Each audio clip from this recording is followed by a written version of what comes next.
വെടിനിർത്തൽ കരാർ പാലിക്കാൻ പ്രതിജ്ഞാബദ്ധമാണ് എന്നതാണ് ഇസ്രയേൽ കഴിഞ്ഞ ദിവസം പറഞ്ഞത്. നമുക്കറിയാം, വെടിനിർത്തൽ നിലനിൽക്കുമ്പോൾ പോലും കഴിഞ്ഞ ദിവസങ്ങളിൽ അതിശക്തമായ ആക്രമണമാണ് ഇസ്രയേൽ ഗസയിൽ നടത്തിക്കൊണ്ടിരുന്നത്. ഒറ്റ ദിവസം കൊണ്ട് തന്നെ ഏതാണ്ട് 100ഓളം പേർ മരിക്കുന്ന സാഹചര്യമുണ്ടായി. 40ഓളം കുട്ടികളും 20ഓളം സ്ത്രീകളും മരിക്കുന്ന സാഹചര്യമുണ്ടായി. അങ്ങനെ അന്താരാഷ്ട്ര സമൂഹം ഇടപെട്ട് ഉണ്ടായിട്ടുള്ള വെടിനിർത്തൽ കരാർ നിലവിലിരിക്കുമ്പോൾ പോലും ഇസ്രയേലിന്റെ നരനായാട്ട് ഗസയിൽ അരങ്ങേറിക്കൊണ്ടിരിക്കുന്നതാണ് നമ്മൾ കഴിഞ്ഞ ദിവസം കണ്ടത്. ഇപ്പോഴും ആ ആക്രമണങ്ങൾ ഗസയിൽ തുടരുകയാണ്. ദക്ഷിണ ഗാസയിലെ ഖാൻ യൂനിസിൽ 10 തവണ വ്യോമാക്രമണം ഉണ്ടായി എന്ന വിവരമുണ്ട്. ഈ ഖാൻ യൂനിസ് പൂർണ്ണമായും ഇല്ലാതാക്കാനുള്ള നീക്കമാണ് ഇസ്രയേലിന്റെ ഭാഗത്തു നിന്നും ഉണ്ടാകുന്നത് എന്ന വിവരമാണ് അന്താരാഷ്ട്ര മാധ്യമങ്ങൾ റിപ്പോർട്ട് ചെയ്യപ്പെടുന്നത്. എത്ര പേർ ഇപ്പോഴത്തെ ആക്രമണത്തിൽ കൊല്ലപ്പെട്ടിട്ടുണ്ട് എന്ന കാര്യത്തിൽ കൃത്യമായ കണക്കുകൾ പോലുമില്ല. അതേസമയം ആശ്വാസമാകുന്ന ഒരു ഒറ്റ കാര്യം, ബന്ദികളുടെ കൈമാറ്റം വീണ്ടും സാധ്യമാകുന്നു എന്നതാണ്. കഴിഞ്ഞ ദിവസത്തെ വളരെ രൂക്ഷമായ ആക്രമണങ്ങൾ ഇസ്രയേൽ നടത്തുമ്പോൾ ബന്ദി കൈമാറ്റത്തിൽ നിന്ന് ഹമാസ് പിന്നോട്ട് പോയിരുന്നു. പക്ഷേ ഇപ്പോൾ ബന്ദി കൈമാറ്റം വീണ്ടും പുനരാരംഭിച്ചിരിക്കുകയാണ്. ഈ ആക്രമണങ്ങൾ ഈ ബന്ദി കൈമാറ്റം നടത്തുന്നില്ല എന്ന കാരണം ചൂണ്ടിക്കാട്ടിയാണ് ഇസ്രയേൽ നടത്തുന്നത്.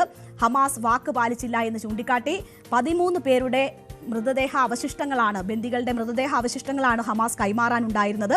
ഈ ഘട്ടത്തിൽ ഇപ്പോൾ 2 പേരുടെ മൃതദേഹ അവശിഷ്ടങ്ങളാണ് കൈമാറിയിട്ടുള്ളത്. പക്ഷേ ഇസ്രയേൽ അവരുടെ ആ വാർത്ത സ്ഥിരീകരിക്കാൻ തയ്യാറായിട്ടില്ല. കാരണം മൃതദേഹ കൈമാറ്റം നടന്നിട്ടുണ്ട്. അതിൻ്റെ ഫോറൻസിക് പരിശോധനകൾക്ക് ശേഷം മാത്രമേ ഇത് ബന്ദികളുടേതാണ് എന്ന് സ്ഥിരീകരിച്ചതിന് ശേഷം മാത്രമേ ആ എണ്ണം പോലും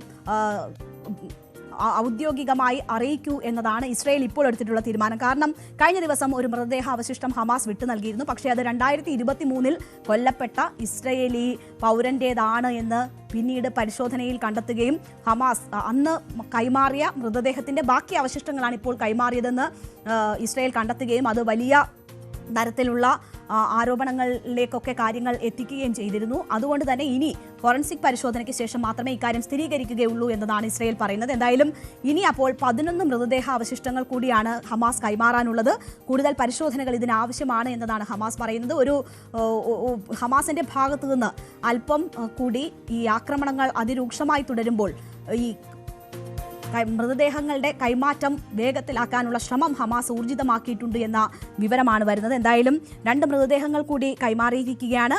മൃതദേഹങ്ങൾ കൈമാറാനുള്ള വൈകൽ ചൂണ്ടിക്കാണിച്ചുകൊണ്ട് ഈ വെടിനിർത്തൽ കരാർ ലംഘിച്ചിരിക്കുന്നു ഹമാസ് എന്ന് ചൂണ്ടിക്കാണിച്ചുകൊണ്ടാണ് കഴിഞ്ഞ ദിവസങ്ങളിലൊക്കെ ഇസ്രയേൽ വ്യാപകമായുള്ള ആക്രമണങ്ങൾ നടത്തിയത്. അതിന് ഓരോ കാരണങ്ങൾ കണ്ടെത്തുകയായിരുന്നു.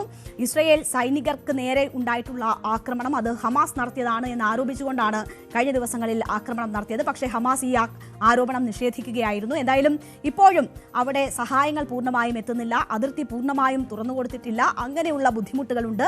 അന്താരാഷ്ട്ര സമൂഹത്തോട് നിങ്ങളുടെ വാക്ക് വിശ്വസിച്ച് എത്തിയ തങ്ങൾ ഇവിടെ അനുഭവിക്കുന്ന ദുരന്തങ്ങൾ എന്താണ് എന്നത് ഗസയിൽ തിരികെ എത്തിയവർ പറഞ്ഞുകൊണ്ടിരിക്കുകയാണ്. അത്രമാത്രം രൂക്ഷമായ സാഹചര്യങ്ങളിലൂടെയാണ് കാര്യങ്ങൾ കടന്നുപോകുന്നത്. എന്തായാലും അമേരിക്ക ഒപ്പം തന്നെ തുർക്കിയും ഈ സാഹചര്യങ്ങളൊക്കെ അതിസൂക്ഷ്മമായി വിലയിരുത്തുകയാണ്.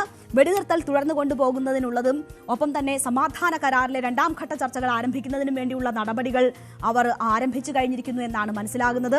വെടിനിർത്തൽ തുടരാൻ തങ്ങൾ പ്രതിജ്ഞാബദ്ധരാണ് എന്ന കാര്യം ഇസ്രയേൽ പറയുന്നുണ്ട്. പക്ഷെ അങ്ങനെ പറയുമ്പോൾ പോലും അവർ ആക്രമണം നടത്തുകയാണ്. ഈ വ്യോമാക്രമണങ്ങൾ ഒരു തരത്തിലും കുറയ്ക്കാൻ തയ്യാറാകുന്നില്ല എന്നതാണ് ഇപ്പോഴത്തെ സാഹചര്യം. എന്തായാലും ഖത്തറും അമേരിക്കയിലും സ്ഥിതിഗതികൾ വിലയിരുത്തുന്നുണ്ട്.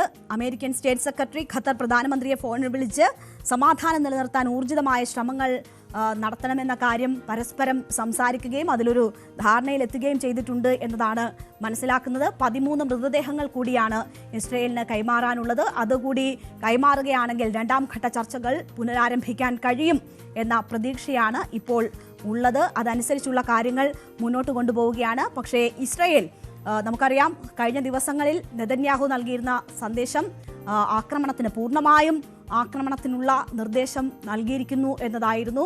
വെടിനിർത്തൽ കരാർ ഏത് നിമിഷവും തകരും എന്ന തരത്തിലുള്ള സൂചനകളാണ് അവിടെ നിന്ന് വന്നുകൊണ്ടിരുന്നത്. വെടിനിർത്തൽ തങ്ങൾ പാലിക്കും എന്ന് പറയുമ്പോൾ പോലും വലിയ ആക്രമണങ്ങൾക്ക് ഇസ്രയേൽ തയ്യാറെടുക്കുന്നതായിരുന്നു കണ്ടുകൊണ്ടിരുന്നത്. അതിന് അമേരിക്കയുടെ പൂർണ്ണ പിന്തുണ ഉണ്ട് എന്ന കാര്യം കൂടി നമ്മൾ കാണണം. സൈനികരെ ആക്രമിച്ചാൽ ഹമാസിനെ ഉന്മൂലനം ചെയ്യും എന്ന കാര്യം, അതിന് ഇസ്രയേലിന് അവകാശമുണ്ട് എന്ന കാര്യം ട്രംപ് തന്നെ കഴിഞ്ഞ ദിവസം പറഞ്ഞിരുന്നു. പക്ഷേ ഇപ്പോഴും കരാർ നിലവിലുണ്ട് എന്നത് മാത്രമാണ് ആശ്വാസം. അവിടുത്തെ ആക്രമണങ്ങൾക്ക് കുറവില്ല. ഇപ്പോഴും വ്യോമാക്രമണങ്ങൾ ഇസ്രയേൽ തുടർന്നുകൊണ്ടിരിക്കുകയാണ്. 2 മൃതദേഹങ്ങൾ കൂടി ഹമാസ് വിട്ടു നൽകിയിരിക്കുന്നു. ഇനി 11 മൃതദേഹങ്ങളാണ് വിട്ടു നൽകാൻ ഉള്ളത്.